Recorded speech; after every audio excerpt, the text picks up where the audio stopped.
Se você acha pouco, é porque você não sabe quem eu era. Você não tem noção do que eu fazia. Você não tinha noção do que eu gostava. Você não é capaz de saber o que eu já fiz com minha esposa, o que eu já fiz com os meus amigos.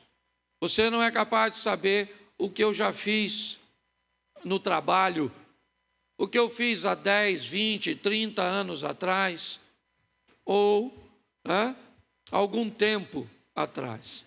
Se você soubesse o que eu já fiz e quem eu já fui, talvez você, ao olhar para mim, veria que eu estou muito longe de onde um dia já estive.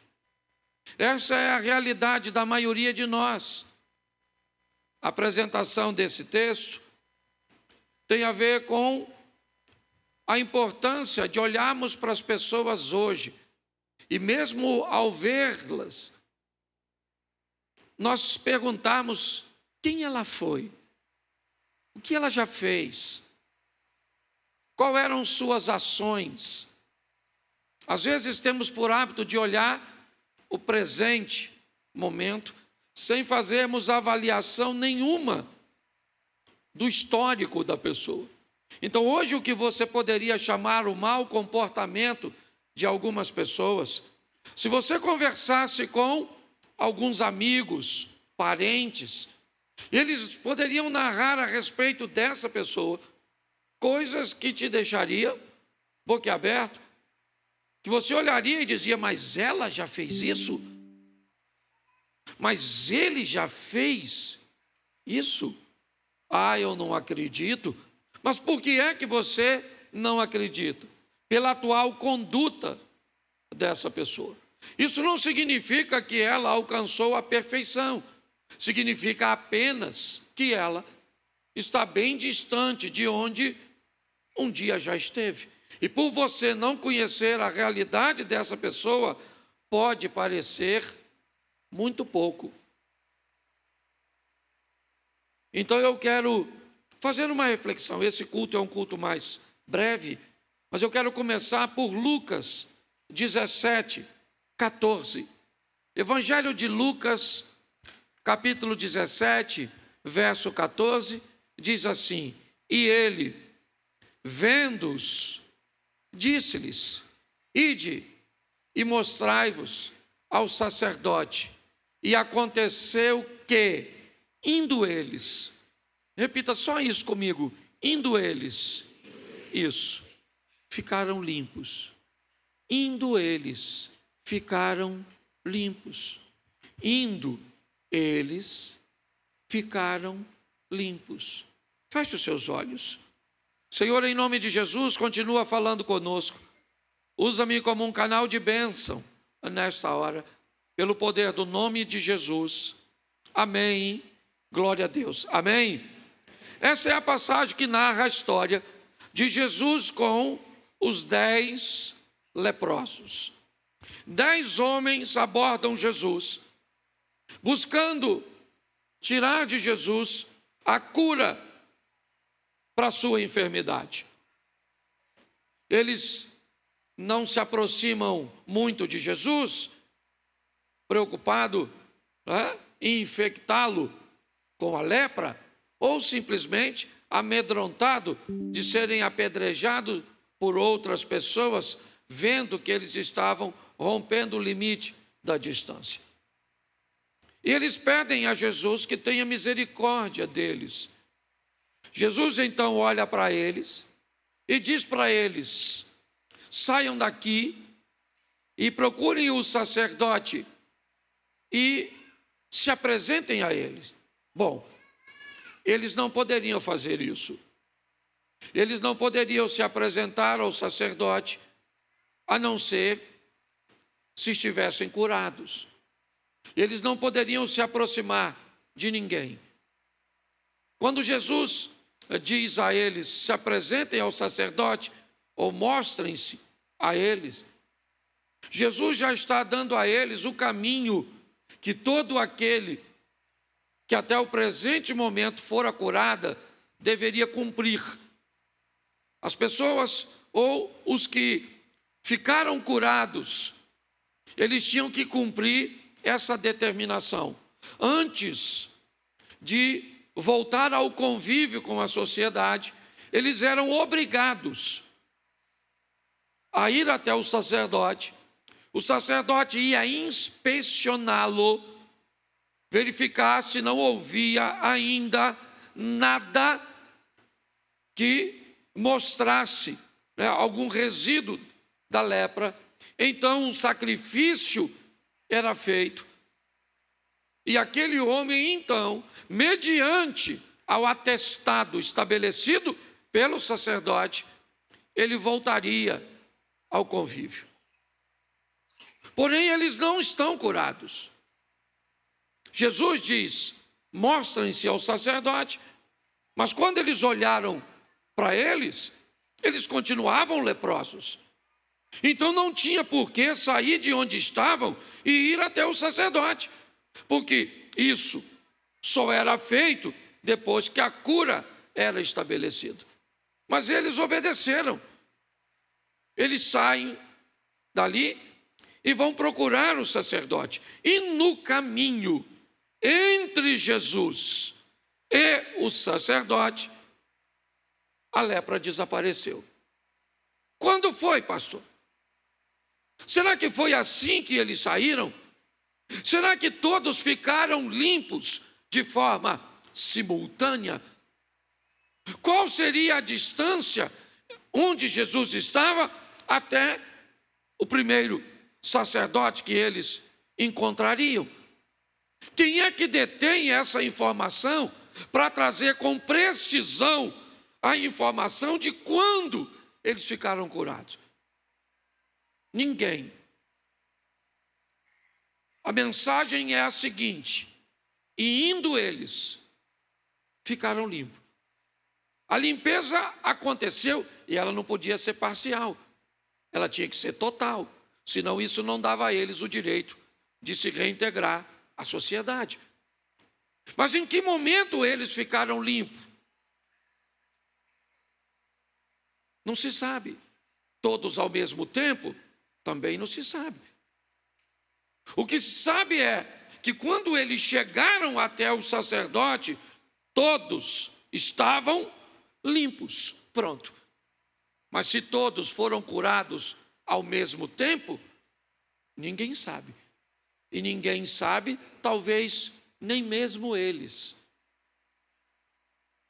Talvez até eles, se chegassem no sacerdote e o sacerdote perguntasse: bom, você está limpo há quanto tempo? Ele diria: eu não sei, eu só sei que quando eu saí de lá, a lepra estava em mim, e no caminho ela foi e desapareceu. Mas desapareceu no mesmo instante que a do outro? Eu não sei. Então a minha proposta hoje é mostrar a todos nós a importância de permanecermos no caminho, a continuarmos no caminho, mesmo que na nossa caminhada possamos olhar e vermos ainda a presença do pecado, a influência de coisas ruins, cujas quais nós temos que nos envergonhar, coisas que envergonhariam a nossa família, coisas que envergonhariam o Senhor. Mas a mensagem hoje tem a ver com permanecer no caminho, entendendo que se a progressão existir, ainda que o outro não entenda a velocidade, ainda que o outro te julgue achando que você deveria estar muito mais limpo, né, pelo tempo que você está caminhando na igreja. Então a minha palavra hoje tem a ver com uma transformação que acontece no caminho. Continue indo, continue fazendo. Se você está fraco, prossiga. Se está forte, prossiga. Se as pessoas estão te compreendendo, prossiga. Se as pessoas não estão te compreendendo, prossiga. Se estão te ovacionando, prossiga. Se estão te discriminando, prossiga. Continue indo, porque em algum momento dessa caminhada, a cura vai chegar, a limpeza vai chegar, a vitória que você procura, ela vai chegar. Então eu separei alguns textos para mostrar a transformação e como ela pode ser um pouco mais morosa, um pouco mais demorada, certo? E quanto nós temos que estar preparados para lidar com as pessoas que nos conhecem mais de perto, porque são essas pessoas que vão notar de verdade que a mudança está demorando ou não. Porque às vezes um marido exemplar para a igreja não é o marido exemplar para a esposa. Às vezes o filho exemplar para os amigos não é o filho exemplar para os pais. Porque somente aqueles que estão perto, convivendo no cotidiano, no dia a dia, sabe de fato quem nós somos. E talvez esse seja o grande desafio de nós convivermos. Então é importante observar que uma mudança segura é uma mudança que ela tende a começar a acontecer de dentro para fora. Nós vamos precisar mudar o exterior, sim, e eu já vou mostrar isso mais à frente a você. Mas eu quero mostrar 3 versículos que é importante que nós tenhamos o conhecimento dele e, mais do que o conhecimento, a aplicação desses textos na nossa vida, porque ele nos expõe uma mudança que ela acontece de dentro para fora. Porque mudar exteriormente talvez seja a parte mais fácil do processo. Trocar as roupas, mudar a rádio, certo? De sintonia. Talvez mudar alguns ambientes seja um pouco mais fácil do que mudar a parte interna. Então vamos a 3 textos, rapidinho. Romanos capítulo 12, verso 2. E não sede conformados com este mundo, mas sede transformados pela renovação do vosso entendimento, para que experimenteis qual seja a boa, agradável e perfeita vontade de Deus. Preste atenção, porque nós temos aqui uma mudança mental. Transformai-vos pela renovação da vossa mente. A mente, o pensamento, ele está mudando, ele está se transformando para que consigamos olhar as coisas de Deus e experimentá-las de forma boa, agradável e perfeita, o que é muito difícil para nós. Dependendo dos danos que essas coisas que nos acontecem têm um impacto sobre nós, é muito difícil chamar a vontade de Deus de boa, agradável e perfeita. A mente do indivíduo, para dizer isso, da perda de um ente querido, da perda de um emprego, de um envolvimento, certo, de alguém da sua casa com uma luta, com uma dificuldade, com uma adversidade. Olhar essas coisas, certo, e dizer que elas são boas, que elas são agradáveis e que elas são perfeitas, a mente dessa pessoa, ela tem que estar muito alinhada com Deus. Então essa não é uma mudança fácil de obtermos. Nem todo mundo que carrega uma Bíblia na mão, sabe cantar um hino, pode uma vez por mês segurar os elementos da ceia, são capazes de viver isso. Porque isso é uma mudança sólida, concreta, gradativa, paulatina, crescente. É um modelo que vai alcançando a sua mente e vai te tornando alguém inabalável. Pessoas com esse tipo de comportamento conseguem ler textos como 1000 cairão ao teu lado, 10.000 cairão à tua direita, mas tu não serás atingido, com mais veracidade. Pessoas que entendem isso, entendem o que é ter uma vara e um cajado para te estabelecer um apoio. Pessoas desse tipo entendem o que são anjos que recebem ordem a nosso respeito. Mas não é fácil, porque essa é uma mudança interna. Pessoas com esse tipo de comportamento, suas variações são extremamente pequenas. Elas estão sempre muito próximas do comportamento ideal. Elas são extremamente constantes, independente de qualquer tipo de ambiente. Pessoas verdadeiras agindo assim, não interessa se ela está trabalhando, não interessa se ela está em lazer, não interessa se ela está viajando, se os pais estão perto, se o cônjuge está perto, se o pastor está perto, não interessa se levantou de bom humor, de mau humor, não interessa se o céu está azul ou cinza, não interessa. Pessoas desse tipo é seu interior, não a periferia.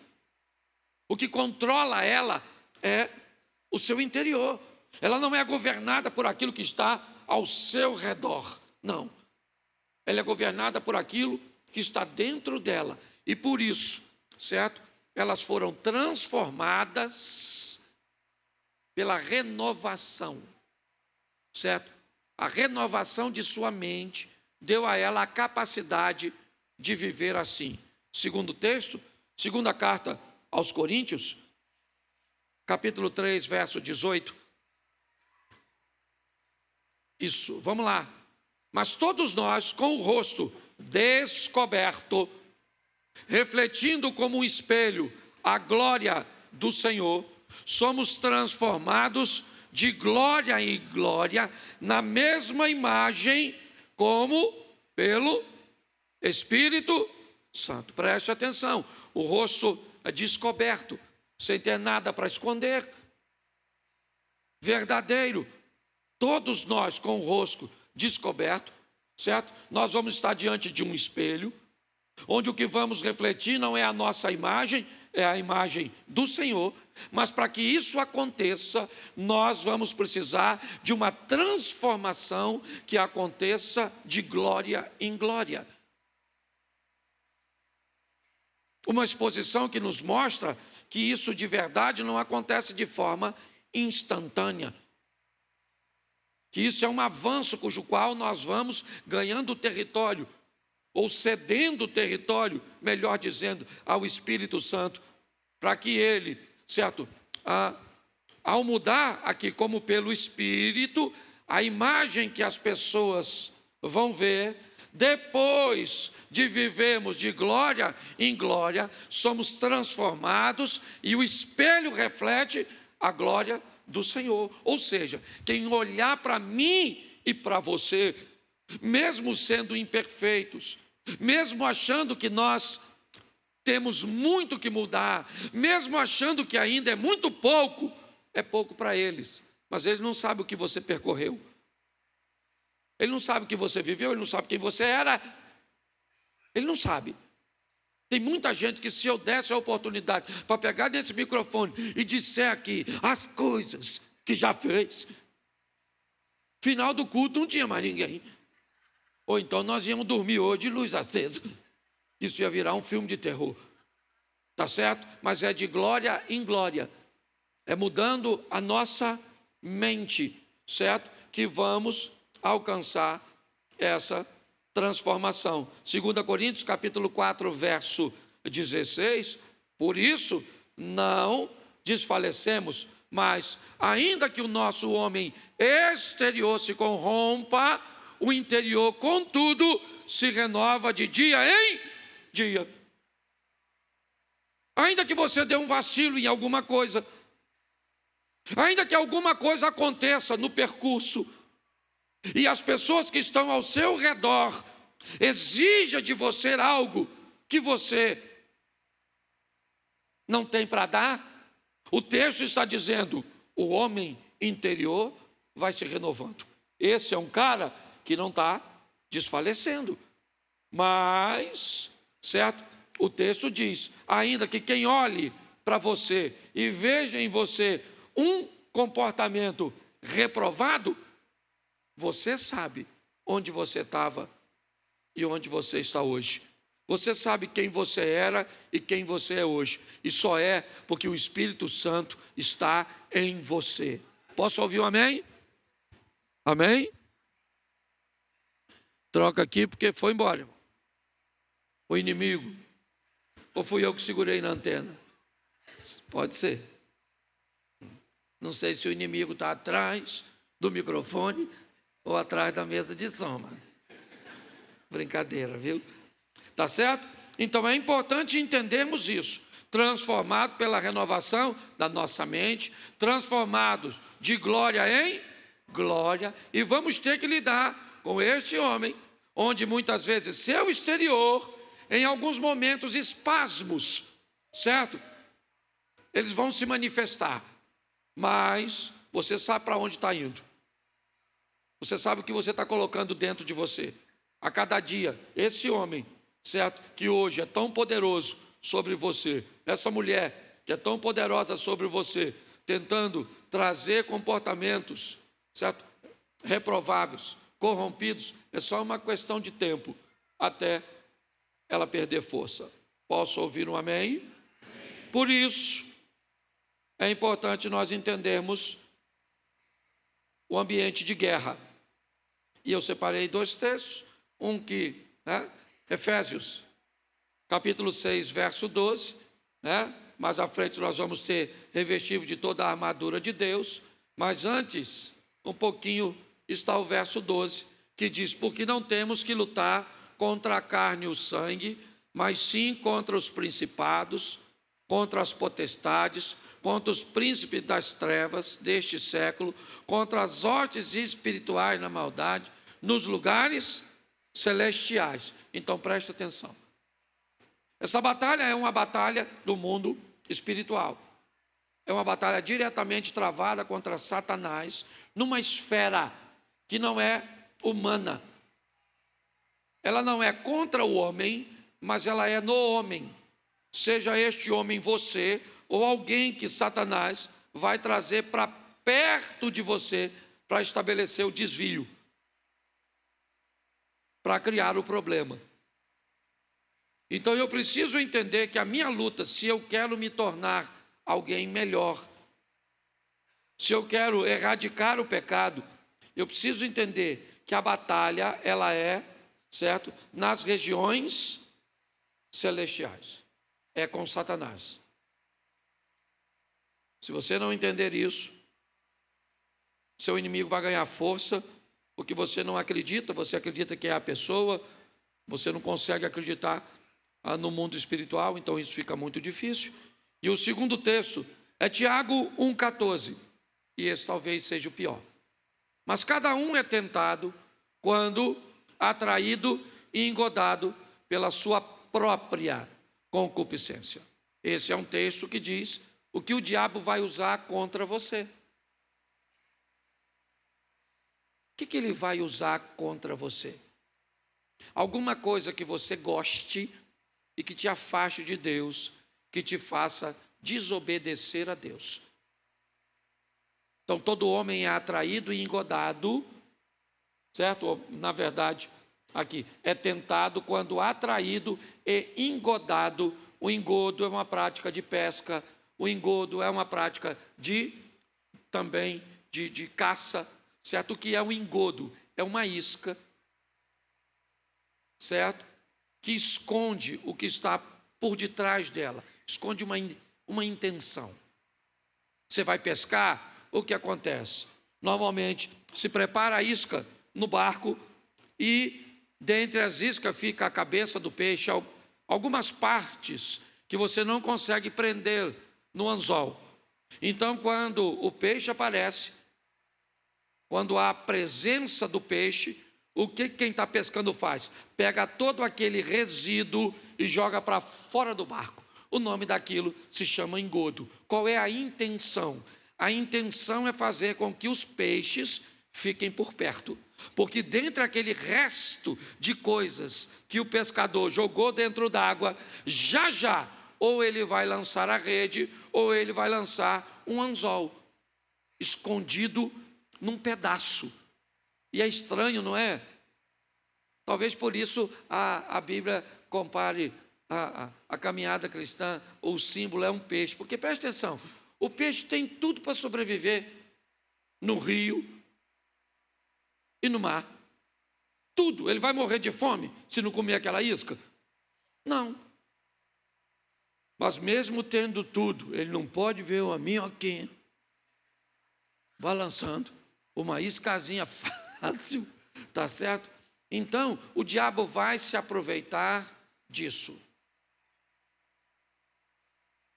Aprenda isso. Nós não estamos mais em tempo, ok? E não é nem quem tem problema, não. Hoje, por exemplo, você está caminhando, está num ambiente, abriu a porta de um elevador, tem uma mulher só dentro, você é homem, espera o próximo. Vai por mim. Nós temos que ter todo o cuidado do mundo. Observarmos a nossa caminhada, tá certo? Com seriedade. Entendemos que o nosso adversário, como eu li no texto anterior, certo? Ele vai trabalhar para nos tirar do caminho, mas ele vai trabalhar onde? Onde a sua concupiscência, ou seja, o seu desejo, é isso. Seu problema é o quê? É droga. Seu problema é o quê? É jogo. Seu problema é o quê? É sexo. Qual é o seu problema? Qual é a sua área? Seu problema é econômico? Eu não sei qual é. Eu só sei que ele vai se aproveitar disso para fazer você pecar. Tá certo? Posso ouvir um amém? Então a nossa batalha é nesse campo. E aí eu separei só algumas coisas que eu acho que como pastor vale a pena nós olharmos. Gênesis, capítulo 33, verso 14. Coloca, por favor. Ora, passe o meu senhor adiante de seu servo, e eu irei como guia, pouco a pouco, conforme o passo do gado, que vai adiante de mim, e conforme o passo dos meninos, até que chegue ao meu senhor em Seir. Essa é uma conversa entre Jacó e Esaú. E nós cometemos alguns erros que precisamos parar de cometê-los. E o primeiro deles está nesse texto. Pedirmos mudança profunda de quem está iniciando o processo. Cobrarmos demais de pessoas que chegaram recente, que o discernimento dela abriu há pouco tempo. E eu começo a querer que essa pessoa ofereça para a igreja, para a comunidade, para a família, para todos, o nível de comportamento, que a profundidade que ela tem com o Evangelho, com o Espírito Santo, não dá a ela condições de ter. A pessoa se converteu no culto de quinta, de quarta, com que roupa ela vem no domingo no culto? O que ela faz com as roupas dela? Eu não sei o estilo que ela vestia. O que ele faz?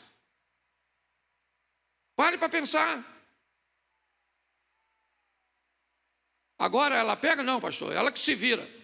Que não apareça no culto aqui com esse modelo de roupa, com esse decote desse jeito, com essa saia tão curta, com essas cores tão chamativas. Esse cara com essa calça que parece que embalou a vácuo. Você dia vê um cara tirar uma foto comigo ali, ele vem de blazer, sem camisa. Tinha camisa embaixo, não, peito cabeludo. Ele fechou até aqui. Porque aquilo mostra a profundidade dele. Eu não sei quem ele é, mas eu sei que ele ainda está no raso. Então não exija das pessoas vocabulário. Tem gente que entra na igreja e ainda fala palavrão de vez em quando. Aí você fala, aí, se converteu nada essa praga, essa peste. Isso é mentira, vê que você está falando isso. Rapaz, a pessoa se converteu semana passada, rapaz. Talvez 99% do que a pessoa falava tinha um palavrão. Então, para onde ela vai? 70%. Certo? Isso quando não começa a trocar palavra. Caraca. Filho da mãe. O que é isso? São um substituto. Isso o que é isso? Isso é um avanço. Fica triste não. Isso demonstra que o vocabulário da pessoa está mudando. A roupa tem gente que não tem. Esse dia eu vi um cara, vinha de bermuda na igreja, de bermuda na igreja, de bermuda na igreja. Um dia ele me abordou e me disse, pastor, eu venho de bermuda porque eu não tenho, e eu me converti, mas nunca gostei de usar calça. E a minha cabeça diz, como alguém não tem uma calça comprida? Então eu arrumei 2 calças, professor, não custou nada, tá certo? Então você não pode querer o comprometimento, você não pode querer o vocabulário, você não pode querer a vestimenta de alguém que está começando, está ali, ó, o texto. O que Jacó está dizendo para Esaú? Esaú, você está acompanhado de homens, com um exército, 400 homens. Sabe o que eu tenho comigo? Eu tenho mulheres, eu tenho crianças e eu tenho animais. Se eu usar a sua velocidade para ir em direção a Seir, esse pessoal que está comigo desfalece no caminho. Então faz o seguinte, eu posso andar na sua velocidade, mas quem está comigo não. Às vezes você certo? É importante que você reduza a sua velocidade para ajudar outro a chegar no propósito e não ficar cobrando. Posso ouvir um amém da igreja? Isso. Segunda coisa, bota Mateus 22, 37. São coisas que a gente acabou fazendo sem notar, achando que a mudança é instantânea. Vamos lá. Ó. Jesus disse o quê? Amarás de todo o seu, e de toda a sua, e de todo o seu. Bota o verso seguinte. Este é o primeiro e grande. O segundo, semelhante a este é... Bota o 40 para ficar legal. Desses 2 mandamentos dependem toda a lei e os... Preste atenção, é importantíssimo. Nós cometemos um erro gravíssimo. Antes de mostrarmos para as pessoas que chegam na igreja o que é o mais importante, nós mostramos as regras e as leis. A roupa que usa, a música que escuta, certo? Os lugares que podem frequentar. Nós damos para as pessoas todas as regras, mas esquecemos de dizer a ela o mais importante. O mais importante de tudo nessa caminhada é aprender a respeito do amor. O amor a Deus, o amor próprio e amor ao próximo. Então, como ninguém nos ensinou a amar essas pessoas, e entender que as regras são importantes, mas elas vêm depois do amor. Aqui, na maioria das vezes, nós fomos treinados a trazer as regras primeiro e o amor depois, se tiver amor. E se o cara não cumpriu a regra, se ele não cumpriu o protocolo, se não fez como a regra manda, o que nós vamos fazer? Nós não queremos nem saber o nível de profundidade dela. E eu fico imaginando se Jesus agisse assim. Então a primeira coisa que nós precisamos entender é que a igreja de Cristo é uma igreja, se tem Cristo, é para amar o próximo. É para fazer com que a vida do próximo seja melhor depois que você passou por ela. Se não for assim, está errado. Terceiro, 1 Samuel capítulo 15, verso 22. Porém Samuel disse, tem porventura o Senhor tanto prazer em holocaustos e sacrifício, como em que se obedeça a palavra do Senhor. Eis que o obedecer é melhor que o atender é melhor do que a gordura dos... Preste atenção. Nós cometemos um erro que já vem de muito tempo.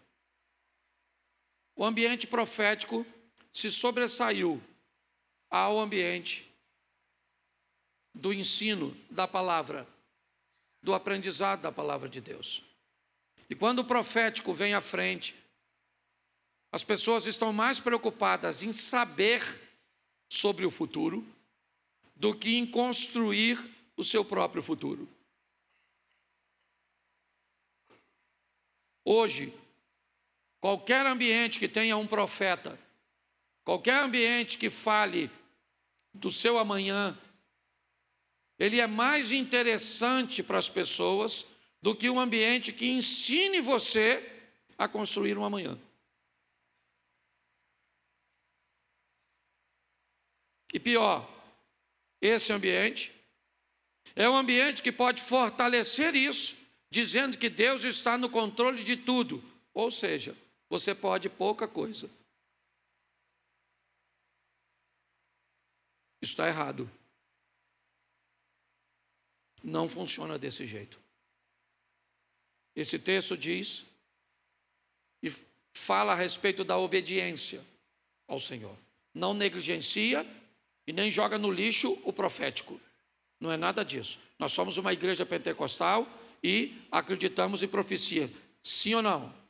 Mas nós não andamos atrás dela. Eu sei que o meu amanhã é melhor do que meu hoje. Por quê? Porque eu sei o que eu estou fazendo hoje.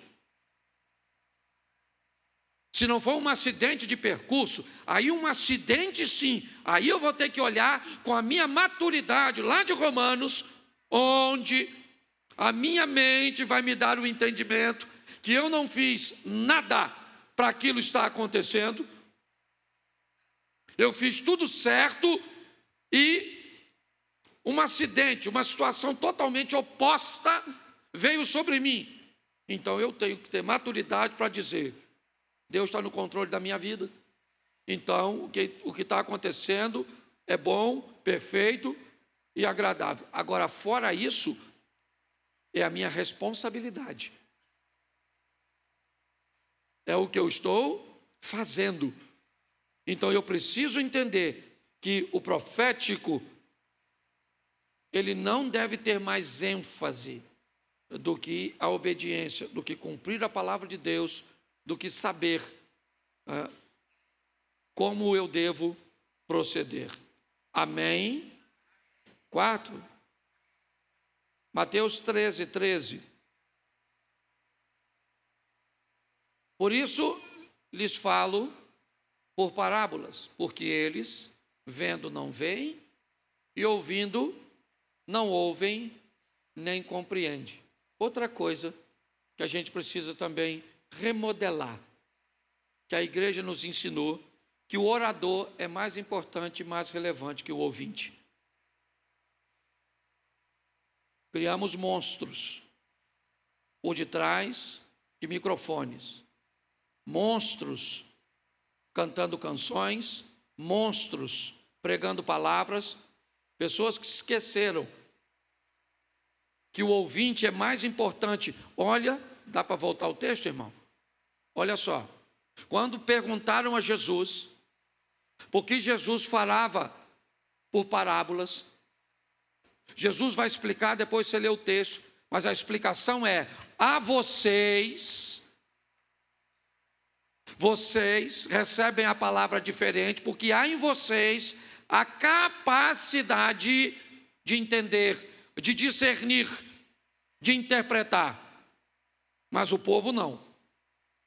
Eu converso com eles por parábolas, porque eles vendo, eles não conseguem enxergar, eles ouvindo, eles não ouvem, eles não compreendem. O que Jesus está dizendo? Este povo que vem me escutar, ele é muito mais importante do que eu. Por isso que todo mundo quer o microfone. Por isso que a oportunidade, por quê? Porque alguém criou isso. Isso está errado. O ouvinte, ele é muito mais importante do que o orador. Talvez o orador consiga ter um excelente êxito e ser um cara exemplar e de sucesso quando aquilo que ele sabe é transferido para a mente daquele que não sabia, mas agora, através dele, consegue captar. Senão, não houve nem comunicação. E é assim que funciona. Então foram erros cujos quais nós fomos submetidos. Nós fomos submetidos a um erro de exigir do iniciante uma mudança na vestimenta, no vocabulário, no comprometimento que ele não tem para dar. Então o que fizemos? Pegamos o Jacó e ele pegou todas as crianças, as mulheres e o gado e começou a marchar na velocidade do Esaú. Sabe o que aconteceu? O pessoal ficou para trás. Sabe o que fizemos? Mostramos as regras antes do amor. Então hoje, meu irmão, vamos descer o cacete no irmão que está vacilando. Pega essa menina que veio com a roupa curta e fala que ela é uma piriguete. Diga mesmo, fala. Pega essa aí que fez fofoca e diz que é língua de trapo. E que é uma fofoqueira dos infernos, e uma peste. Isso, a gente não sabe nada sobre amor, a gente sabe sobre regras, certo? Mas se você for conversar com ela, você vai saber que ela fazia muito mais fofoca do que faz hoje. Hoje ela já faz só umas fofoquinhas assim. Entendeu? Mas é verdade, ok? Se entendemos que conhecer a palavra e darmos mais valor ao ensino, ao comprometimento com a aplicação da palavra na nossa vida, o profético, ele é uma questão é só de tempo. Eu vou falar uma coisa para vocês, aqui usando meu exemplo, eu nunca recebi uma profecia negativa. Eu tenho 32 anos de evangelho, nunca nenhum profeta, nunca. E olha que eu já recebi muitas. Mas todas as profecias que eu recebi, certo? Eu recebi uma do Vitor Hugo, no encontro de casais, certo? Que era uma questão de doença, de enfermidade, mas não de resultados das minhas escolhas. Não. Então eu não tenho preocupação em saber o que vai acontecer, porque eu sei que o que vai acontecer coopera para o meu bem. Eu sei disso. Agora, se em algum momento me aparecer uma doença, me aparecer uma perda, alguma coisa que eu não fiz nada para que aquilo acontecesse, beleza, eu vou em Romanos. E vou dar uma olhada para ver se minha mente precisa de uma renovação, para entender que Deus está no controle e está tudo certo. Então é importante entender isso. E é importante entender que o ouvinte é mais importante que o orador. É o que Jesus está dizendo. Eu falo com eles desse jeito, porque eu preciso que eles entendam o que eu estou transmitindo. Senão não vai funcionar. Então ele tratava seus ouvintes de uma forma muito mais respeitosa do que muitas vezes nós tratamos. Homens que melhoraram no caminho, peguei só os discípulos, pegue Pedro no começo. Pega a sua maneira de agir.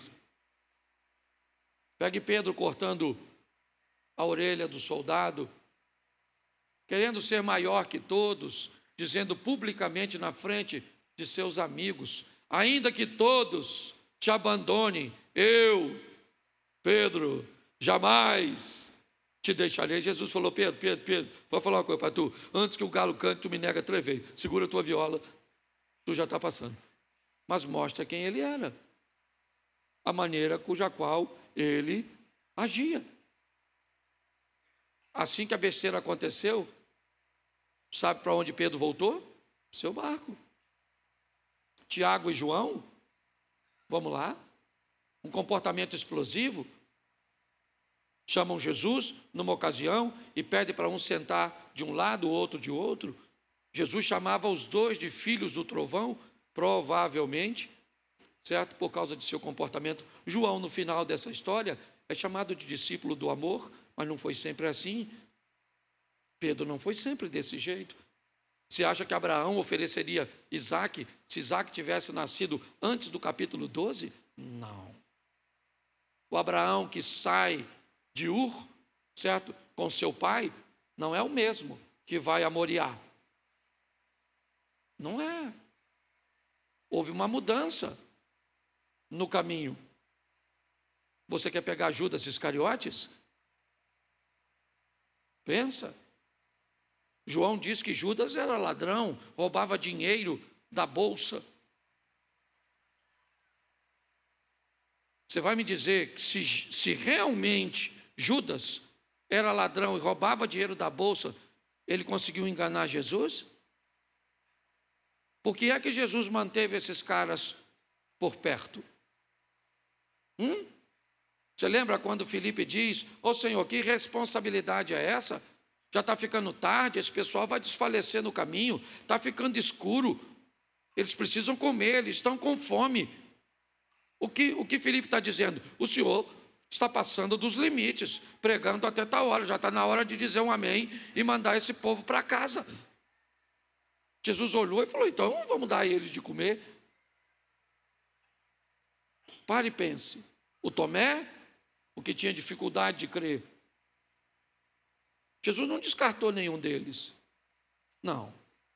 Ele mesmo disse que o único que se perderia, na verdade, era um. Ele nem disse quem era. Era só um. E assim mesmo porque havia uma profecia narrando isso. E se você quer saber, para mim, o que Pedro fez com Jesus foi muito pior do que o que Judas fez. Para mim, se você somar tudo que Pedro fez e como ele se comportou, foi muito mais danoso para o ministério de Jesus do que a atitude de Judas. Qual é a diferença entre os dois? É que Pedro sabia o endereço da volta e Judas não. Então, meus irmãos, é importante que você primeiro respeite a si mesmo, porque muitas vezes seu homem exterior vai ser bem diferente do interior. Então, cuidado com o que você cobra a respeito de você. Se você aprender a amar as pessoas, vai entender que nem todo mundo muda na mesma velocidade que você. E que provavelmente todas as vezes que você acusar alguém, pode ter certeza de que, na maioria das vezes, você só acusa essa pessoa porque não faz o que ela faz. Você faz um outro pecado. E como o seu pecado não é aquele, você então busca chamar a atenção para o pecado daquela pessoa, para que o seu passe por despercebido. E dependendo do nível que você estabeleça, se a hipocrisia tomar conta de você. Eu, há um tempo atrás, eu participava de um evento com um pessoal e nunca batia o comportamento das pessoas com o discurso dessas pessoas. Eu participava normalmente uma vez por ano desse evento. Mas todas as vezes, a santidade na boca de uma pessoa não condizia com o que ela estava vestindo, como ela estava se comportando, e aquilo sempre me incomodou. Mas eu aprendi a olhar as pessoas de forma diferente. Foi 1 ano, foi 2 anos, acho que foi 4 ou 5 anos. Depois eu resolvi que não iria mais. Aquilo começou a me incomodar de fato. As músicas eram envoltas em muita santidade. A palavra era sempre cobrando da igreja uma santidade, uma santidade, uma santidade, uma santidade, que eu não conseguia ver nos bastidores. E uns 2 anos depois, acabou vindo à tona um escândalo, numa situação extremamente constrangedora, por causa da hipocrisia. Essa pessoa, ela era tão profana, mas tão profana, mas tão profana no altar,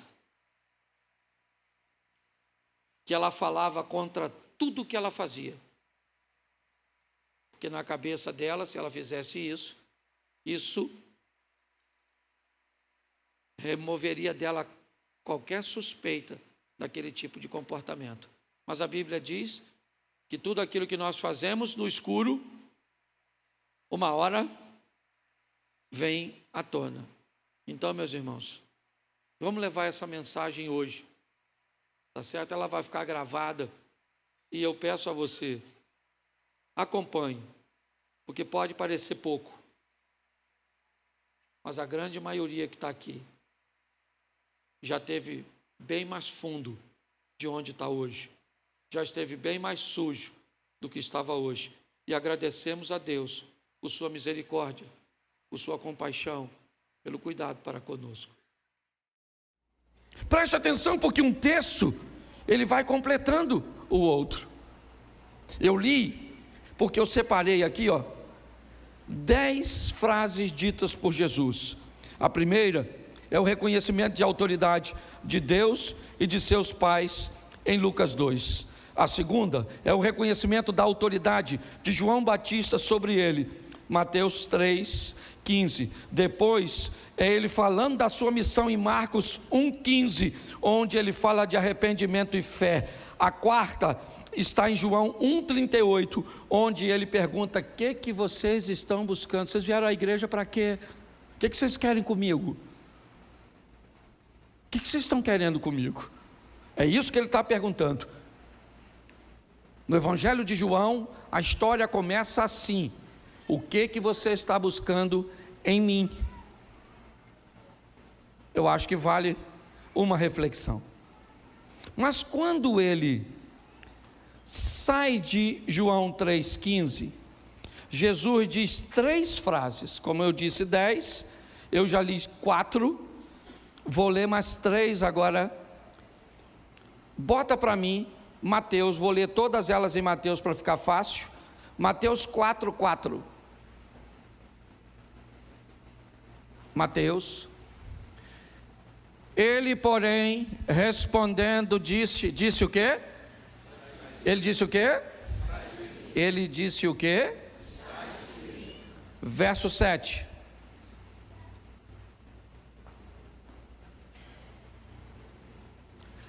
Disse-lhe Jesus também: está? Ok. Verso de número 10. Põe o 10, por favor. Então, disse-lhe, preste atenção, na minha Bíblia, e na sua, se você tiver, aqui então, disse-lhe Jesus, está escrito de preto, ok? Ele começa a falar agora: vai-te, Satanás, porque está, preste atenção no que eu vou lhe dizer agora. As primeiras frases ditas por Jesus refere-se a reconhecimento de autoridade. A segunda frase de Jesus, que eu citei para você, fala de sua missão e do que é necessário. Mas agora Jesus vai falar algo muito importante. 3 vezes ele diz: está escrito, está escrito, está escrito. Primeiro ele me mostra autoridade, mas agora ele me mostra conhecimento. As 3 frases ditas por Jesus agora são para combater uma coisa, sabe o quê? A Bíblia. As 3 frases que Jesus está usando da Bíblia é para combater a própria Bíblia. Ué, pastor, você ficou louco? Não. Jesus está me mostrando agora que se eu quero ser bem sucedido, eu tenho que conhecer tanto a verdade, que se alguém me contar essa verdade de uma forma equivocada, eu sou capaz de identificá-la. Sabe qual é o problema nosso? Ou da grande maioria, nós conhecemos o evangelho que os outros leram. Alguém leu, veio aqui, falou, e você nem sequer conferiu. Preste atenção, 3 versículos agora. Jesus está sendo tentado por Satanás. É uma guerra de conhecimento. Os 2 conhecem muito a Bíblia, sim ou não? A diferença é que um conhece e o outro é. E aí eu pergunto a você, está lá Jesus e Satanás no deserto, sim ou não? Sim ou não? Isso. Satanás é um ser humano ou ele é um espírito? Ser humano ou espírito? Jesus é um ser humano ou um espírito? Jesus é um ser Então Jesus é um humano conversando com um ser espiritual, se é que eu posso chamar celestial. Tá certo? Sim ou não? Qual é a diferença entre os 2?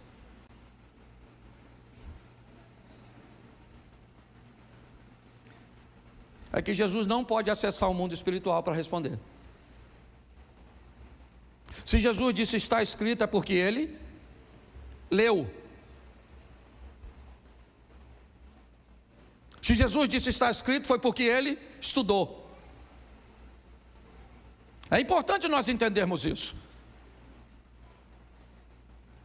O que ele está fazendo é, Satanás diz, você tem fome? Diga a essas pedras que se tornem em pães. E sabe o que Satanás diz? Está escrito. E Jesus diz, mas também está escrito, nem só de pão viverá o homem. Se tu conhece a Bíblia, Satanás, eu também conheço, maluco. Vai ficar ruim a guerra. O diabo falou, beleza, tá certo. Certo? Então vamos aqui. Por que você não se joga do pináculo do templo? Porque está escrito lá na Bíblia que o Senhor Deus dará ordem aos seus anjos a seu. Está escrito, disse o Satanás. Sabe o que Jesus disse? Mas também está escrito. Não tentarás o Senhor teu Deus. O Satanás falou, caraca, maluco. Pô, tá ruim de dar uma volta nesse cara. Já usei 2 textos. Pô, vamos fazer o seguinte, cara.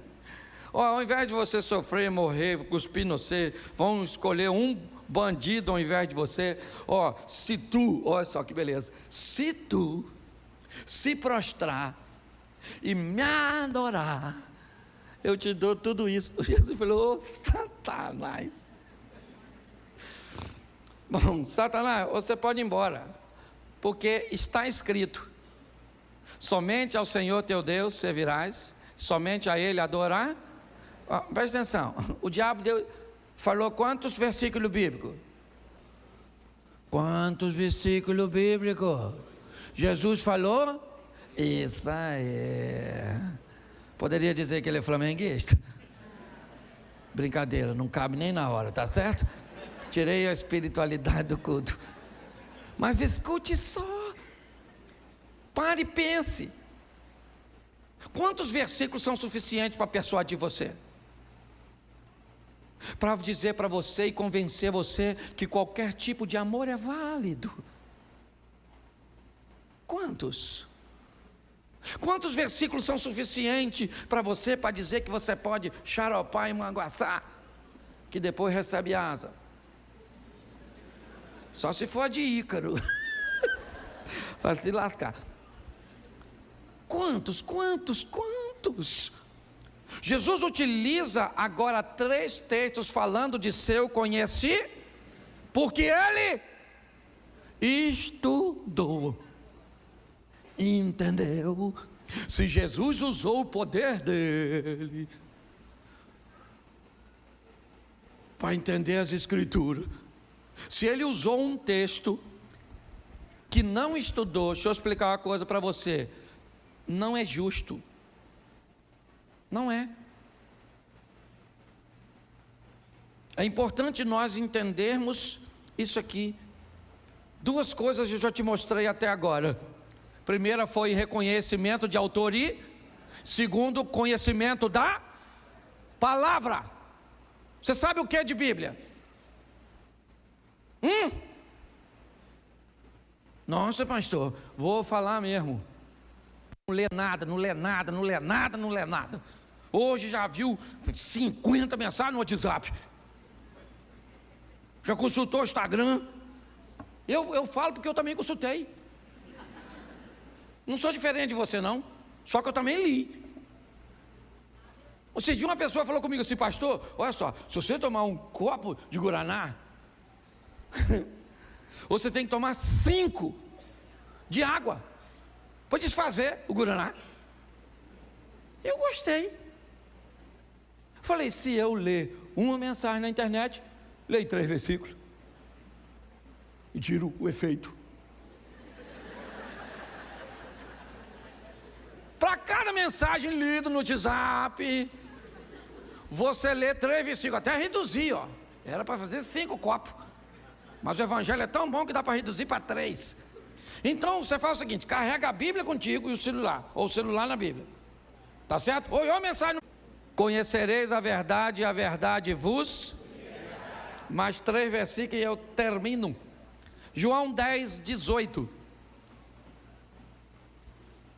João 10, verso 18. Ninguém me tira de mim, mas eu de mim mesmo a dou. Tenho poder para a dar e poder para tornar a tomá-la. Esse mandamento recebi do meu. Presta atenção, porque o terceiro assunto de Jesus é controle. O primeiro é autoridade, o segundo é conhecimento e o terceiro é controle. O primeiro é autoridade, o segundo é conhecimento, o terceiro é controle. Jesus está mostrando que com reconhecimento de autoridade, conhecimento e controle, eu vou vencer. Ele diz: eu venci. Venci por reconhecer a autoridade de Deus, da minha família ou dos meus responsáveis e das autoridades que estavam sobre mim. Eu venci por quê? Porque conheci a verdade, porque conheci a Bíblia para combater.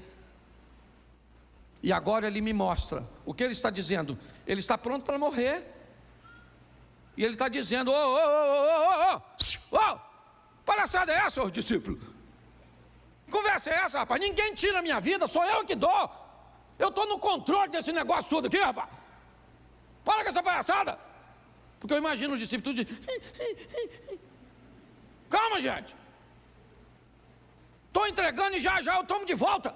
E aí eu vou voltar aqui num corpo ressurreto, ninguém me mata mais. Controle, controle, controle. João 19, 11. Põe aí, 19, 11, irmão. Isso. Respondeu Jesus. O que ele está dizendo?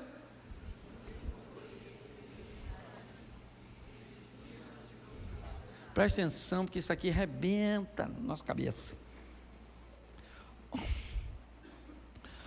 Perdoe a adaptação que eu vou fazer agora, mas eu tenho que fazer. Tá bom? Deixa que eu leio para não ofender ninguém. Lula: nenhum poder terias contra mim se de cima não tivesse dado. Bolsonaro: nenhum poder teria contra mim se de cima não te fosse dado. Papai e mamãe: nenhum poder teria contra mim. Deixa eu falar uma coisa para você. Jesus está dizendo o seguinte para Pôncio Pilatos: Pilatinho, sabe o que Pilato falou para Jesus? Encheu o peitinho. e falou: ô Nazareno, estão querendo lascar você. E aqui nessa jossa quem manda sou eu.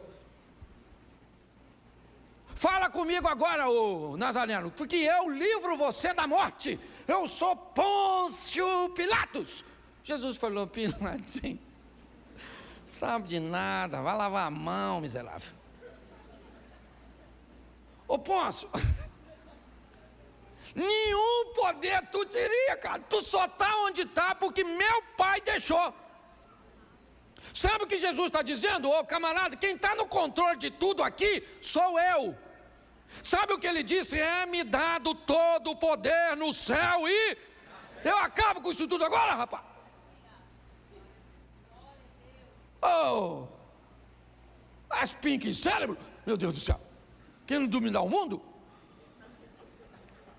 Jesus está dizendo: eu faço o que eu quiser. Ninguém. Agora, deixa eu te dar uma notícia agora ruim também, que hoje eu vim para dar uma notícia ruim. Você sabe por que tem gente ruim no poder? E Deus permite que elas estejam lá? Porque alguém tem que estar. Alguém tem que estar no poder, sim ou não? Você quer? Então não reclama de quem está. Entendeu? Tem lugar que não era para o outro estar lá, era para tu. Mas tu não quer estudar, tu não quer trabalhar, tu não quer se dispor, tu não quer fazer nada. Aí fica reclamando do outro que está lá. Alguém vai ter que ocupar o lugar, querido. Entendeu? Acabou. Eu já tive aqui gente, certo, que entrou aqui e falou: pastor, feliz ao nosso partido, eu vou financiar uma campanha para o senhor, a senador, aqui dentro desse estabelecimento. Eu olhei para ele e falei: querido, você acha que eu sou pastor, eu sou sacerdote, eu sou político? Ele me olhou assim meio sem graça, falou: eu acho que o senhor é sacerdote. Falei: então vamos tomar um café. Então eu posso reclamar do senador? O Rio de Janeiro está lá representado por Romário. Porque nós estamos precisando de uns gols no Senado. Mas por que você acha que ele ganhou para senador? Porque jogou nos 3 grandes do Rio e construiu um nome, sim ou não? Então, eu não reclamo, só oro: Senhor, essa dele bateu na trave. Não é verdade? Eu oro, porque você está rindo, mas o assunto é sério. O que Jesus está mostrando aqui é o seguinte: eu estou no controle. Ele disse a Pôncio Pilatos: ninguém, certo, ou nenhum poder terias contra mim, se de cima te não fosse isso aí. E aí? Seu pai não teria poder nenhum, você teria nascido no outro canto. Aliás, você nem teria nascido se você não gosta do seu pai e da sua mãe. Botaram você numa chocadeira assim, e você nascia naturalmente, do nada. Ninguém. Mas você só vai conseguir entender isso quando você reconhecer a sua identidade de fato. O último texto que eu vou usar aqui é o último texto dito por Jesus, certo?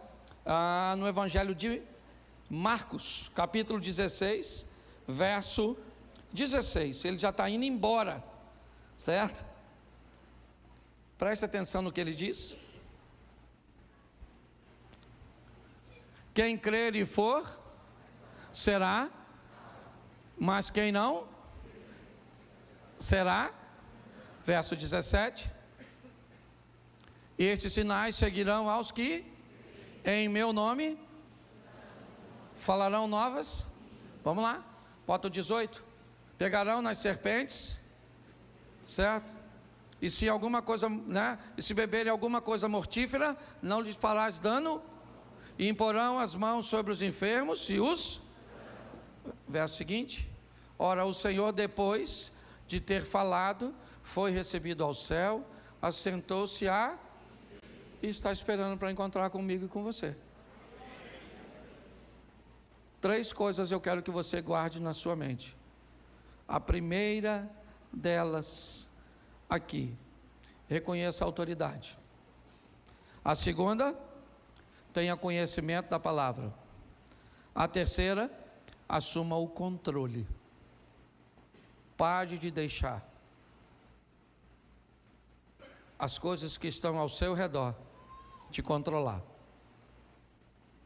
Quando você tiver reconhecimento de autoridade, conhecimento e controle, você vai descobrir que a sua vida vai ser um sucesso, como a de Jesus também foi.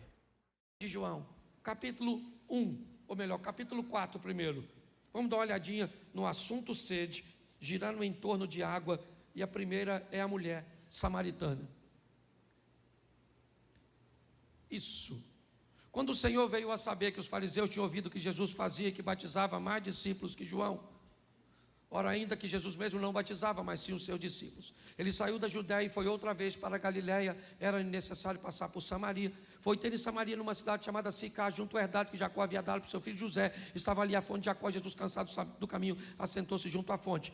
Certo? E veio uma mulher de Samaria tirar água e disse: Jesus, dá-me de beber. E ela disse: como tu, sendo judeu, me pede de beber a mim, que sou mulher samaritana?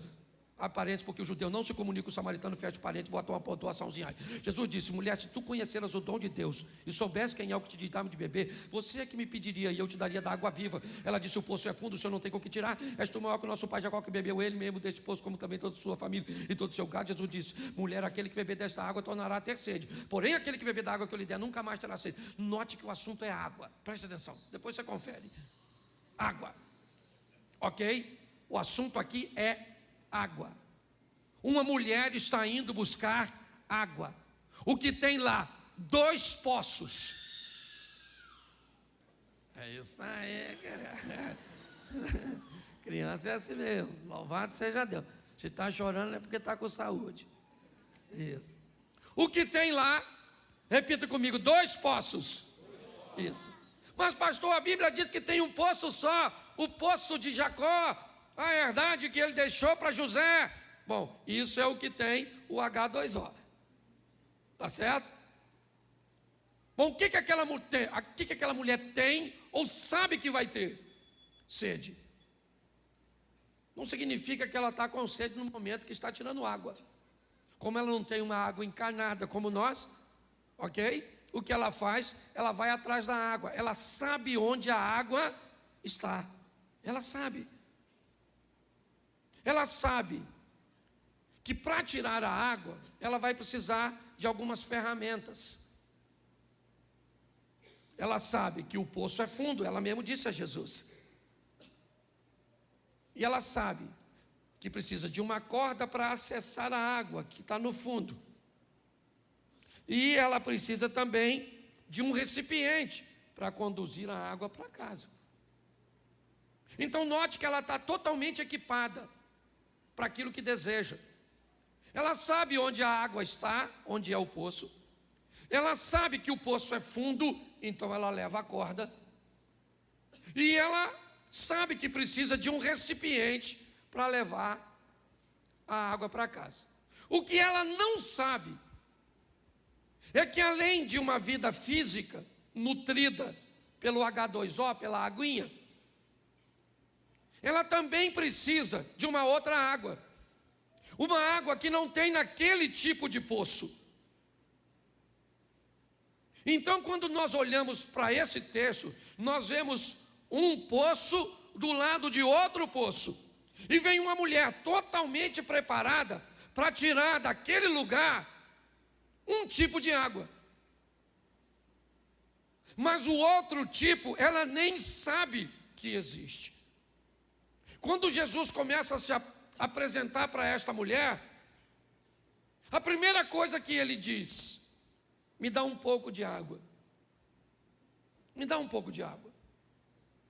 Me parece que, querendo botar a mulher num posicionamento de vantagem, ele inicia uma abordagem a uma mulher que tem sérios problemas com homens. Sérios.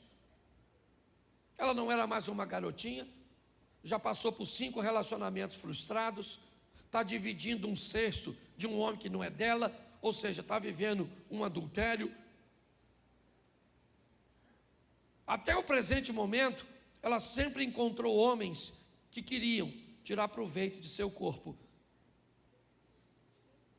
Mas preste atenção, na Bíblia, deixa eu fazer uma analogia aqui. O 7 é considerado um número perfeito, sim ou não? Sim ou não? Ela já teve quantos homens? Então está na hora de encontrar o 7º. Jesus, o 7º homem, ele não quer seu corpo, ele não quer prazer com ela. Muito pelo contrário, ele quer oferecer a ela o prazer. Quando ela chega para buscar, ele aborda ela e ela, confusa, diz: como o senhor tem coragem de falar comigo, se o senhor está vendo que eu sou uma mulher e esse não é o nosso protocolo? O senhor está vendo que eu sou uma samaritana e há uma divergência entre nossos povos? O senhor está quebrando muita coisa por causa de uma sede, aliás, que ele nem tinha, porque o texto não diz que ele pediu água para ela porque tinha sede, ele quis apenas abordar. Mas quando ela olha para isso, ela diz: como o senhor ousa falar comigo? Ele diz: se você conheceras o dom de Deus e você soubesse quem eu sou, você é que me pediria água. Ela disse: aí o senhor não está entendendo. Deixa eu explicar uma coisa: o senhor não tem como me dar água, porque se o senhor tivesse como me dar água, o senhor já teria bebido. Eu vou falar para o senhor, o poço é fundo, e eu não estou vendo o senhor com nenhuma ferramenta capaz de tirar aquela água. E ele está dizendo: mas eu não estou falando daquela água, eu estou falando da felicidade que você está buscando. Eu estou falando da plenitude que você está buscando na vida. Eu estou falando que você, mulher, está buscando felicidade, satisfação, prazer e realização no poço errado, com decisões erradas. Porque é isso. Qual é o problema da felicidade? O problema é que todo mundo deseja alcançá-la, mas o problema é que onde ela vai estar? O que é ser feliz para você? É grana no bolso? Beleza. Você acha que quem tem dinheiro no bolso é feliz? Então você imagina que nas grandes mansões, nos lugares, certo, onde o dinheiro está presente, todo mundo é feliz? É isso? Bom, eu vou ser feliz se eu tiver filhos. Então todo mundo que tem filhos é feliz? Eu vou ser feliz se eu casar. Então todo mundo que casa é feliz? Eu vou ser feliz se comprar uma casa própria.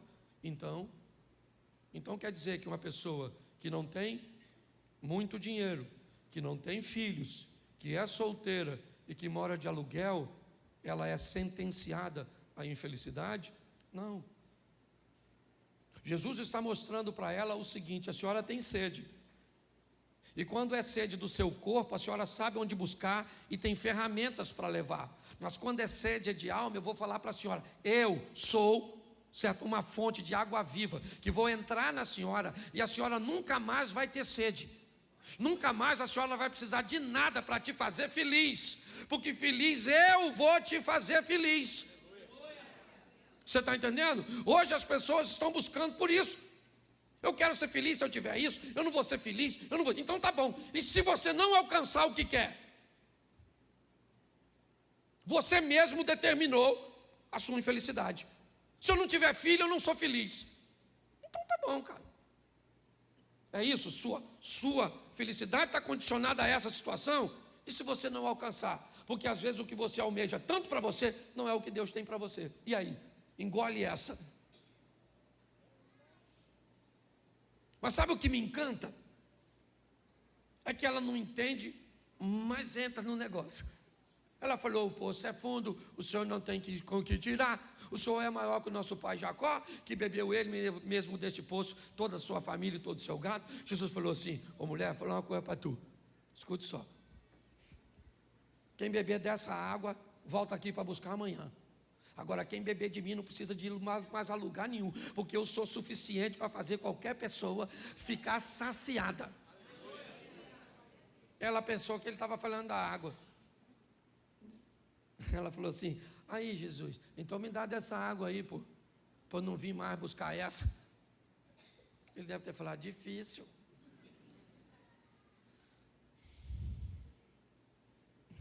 Você não entendeu nada. Então vamos mudar de assunto? Não queria mexer nisso, mas vou. Vai chamar seu marido. Aí ela falou: marido? Caraca, vamos voltar para a água, que eu acho que eu ia ficar mais confortável.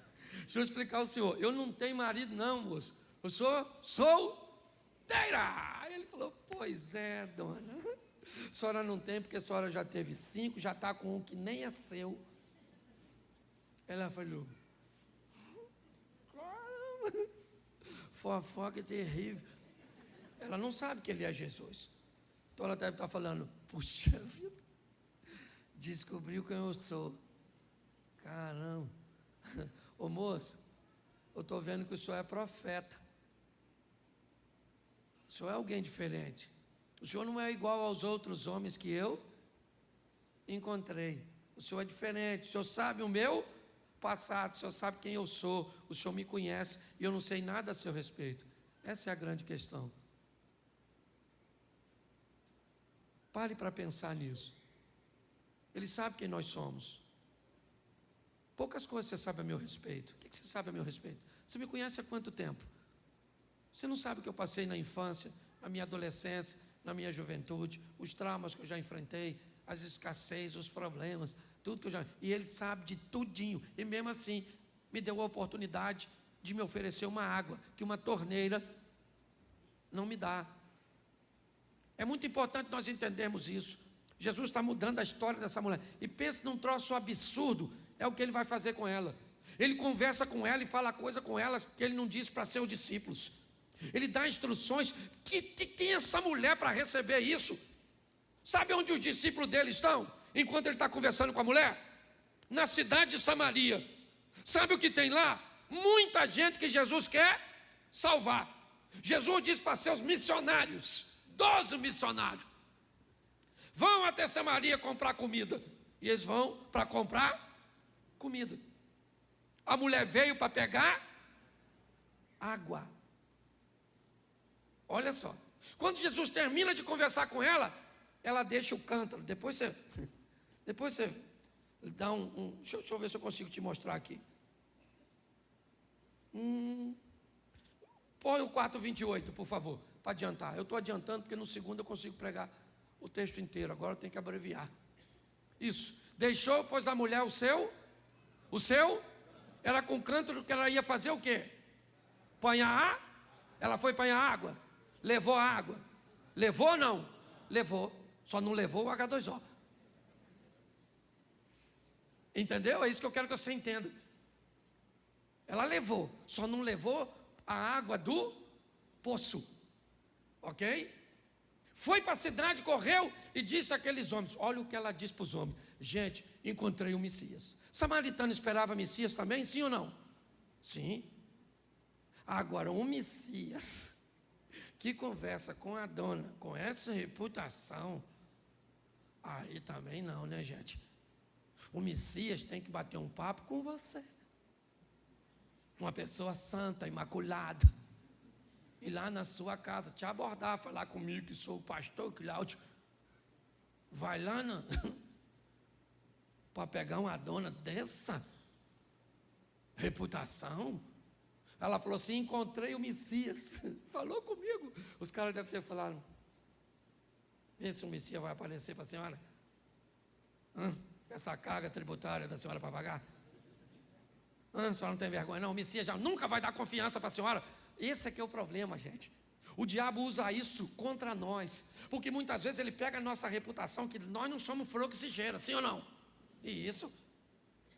E aí diz: você não merece, você não, Jesus entrar em você, entra nada, eu não estou querendo entrar. O Satanás fala: imagine Jesus, de tão sujo, só que ele sabe quem nós somos. E a mulher está falando: encontrei o Messias. O cara falou assim, e ele falou o quê? Falou tudo que eu fiz. Aí eu acho que ele falou: então eu quero ir lá dar uma olhada. Pelo menos alguém teve coragem de falar com a senhora. A senhora deixar essa vida sem vergonha da senhora. Não pode vir um homem, esse furor uterino que a senhora tem. Foi lá. Foi lá, Jesus está quietinho, certo? Só que quando ela volta, quem é que já está lá? Os discípulos com a comidinha, sim ou não? Eles foram comprar comida onde? Em Samaria. E ela também foi em Samaria, foi ou não foi? Eles trouxeram quantas pessoas para receber Jesus como Senhor e Salvador? Os discípulos? Ninguém. E a mulher? Vem assim, ó, evangelista. Jesus pega um cara cheio de demônio e transforma em evangelista. Não tem problema, não sei quem você foi. Ele não está olhando para quem você foi. Ele está olhando para quem você pode se tornar nele. As pessoas olham para o nosso pai. Jesus olha para o nosso futuro, gente. Vem a dona. Eu imagino Jesus olhando para o discípulo.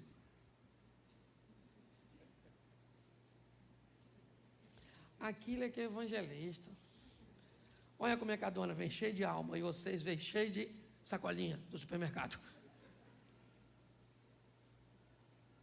O que é que ela trouxe? Gente que também tinha sede.